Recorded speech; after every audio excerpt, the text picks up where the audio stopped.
Le Haut Commissariat des Nations Unies se dit préoccupé mais pas désespéré par cette situation qui contraste tout de même avec le bilan relativement positif que la plupart des organisations humanitaires avaient tiré de l'opération turquoise ces derniers jours. Philippe Rochaud et Vincent Maillard.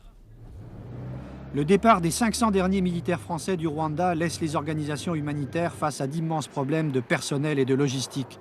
Personne aujourd'hui ne conteste que des milliers de vies humaines ont été sauvées grâce à l'action de l'armée française. Mais chez les organisations comme Médecins sans frontières, qui emploient 300 personnes sur place, la France devait aller au-delà de cette opération de secours aux populations en détresse.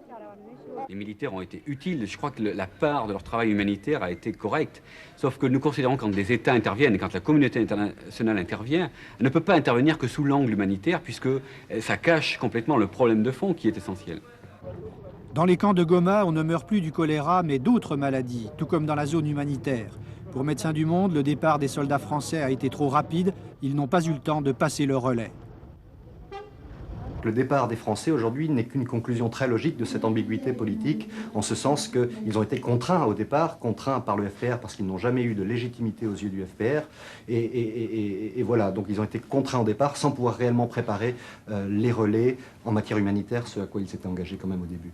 Mais c'est au niveau logistique que se fait surtout sentir le départ des Français. De petites organisations comme Atlas doivent aujourd'hui affronter seules les problèmes de transport, alors que l'armée française convoyait la majorité de l'aide alimentaire et médicale. Aujourd'hui, ils recherchent désespérément des chefs de convoi et du personnel logistique.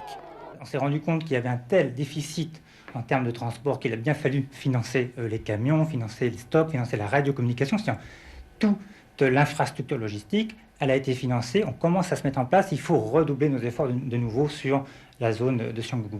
Toutes les organisations humanitaires sont aujourd'hui acceptées par le nouveau pouvoir au Rwanda qui les laissera travailler dans l'ancienne zone française, mais les mouvements de population restent imprévisibles. Et puis en Somalie, 7 casques bleus indiens ont